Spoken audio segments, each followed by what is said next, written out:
고린도전서 14번째 묵상입니다.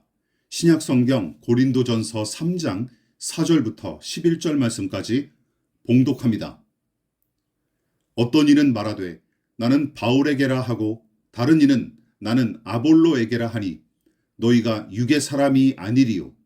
그런즉 아볼로는 무엇이며 바울은 무엇이냐? 그들은 주께서 각각 주신 대로 너희로 하여금 믿게 한 사역자들이니라.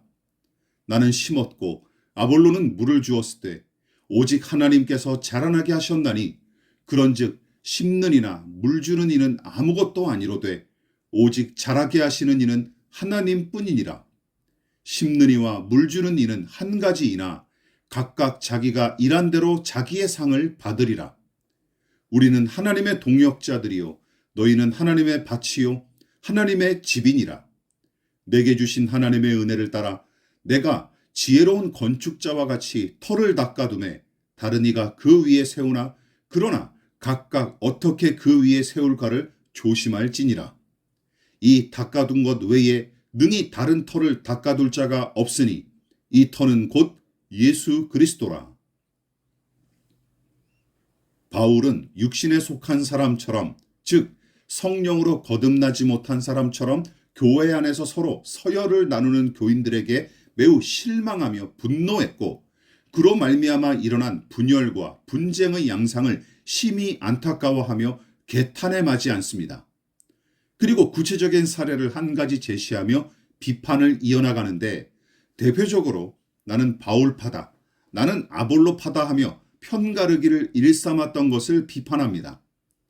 바울은 그런 행태를 가리켜 여러분은 육에 속한 사람이고 인간의 방식대로 살고 있는 것이 아닙니까? 하고 강력히 규탄했을 뿐만 아니라 자기와 아볼로는 여러분을 믿음으로 인도한 일꾼에 불과하며 주께서 각각 맡겨주신 대로 일하는 사역자임을 덧붙입니다.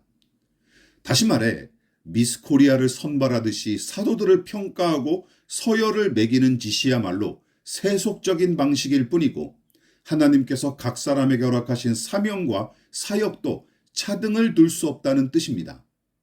바울은 그 사실을 더더욱 분명하게 납득시키기 위해 두 가지 비유를 동원하는데 하나는 농사에 관한 비유고 또 다른 하나는 건축에 비유하여 설명합니다.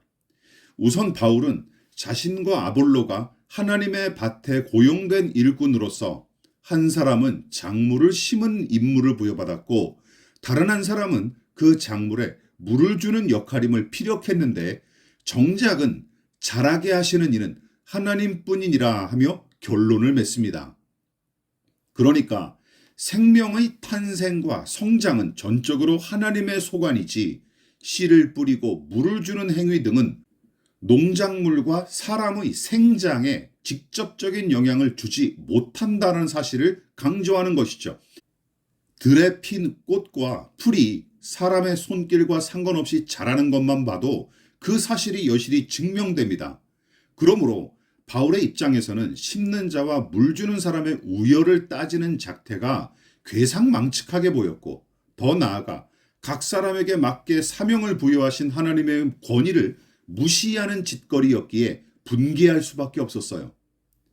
집을 건축하는 건축자의 비유도 마찬가지입니다. 누가 어떤 재료와 모양으로 무슨 용도로 집을 짓는지 생각해야 마땅하지만 그보다 더 중요한 것은 집을 짓는 땅이나 토대의 유무죠. 집을 지을 땅이 없으면 앞서 언급한 모든 요소가 무슨 의미입니까? 따라서 인생의 기초와 토대가 되신 예수 그리스도 없이 신자들끼리 제 공로와 자랑을 내세워봤자 아무 소용이 없습니다.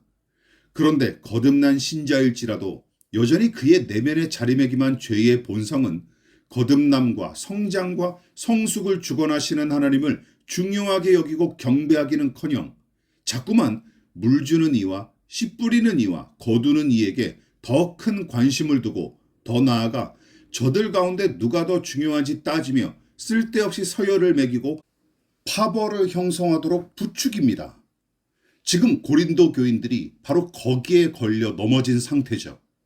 그래서 바울은 모든 사역자가 주의 뜻에 따라 일하는 주의 종들이자 하나님의 부르심을 받은 동등한 사역자 동역자임을 강조합니다.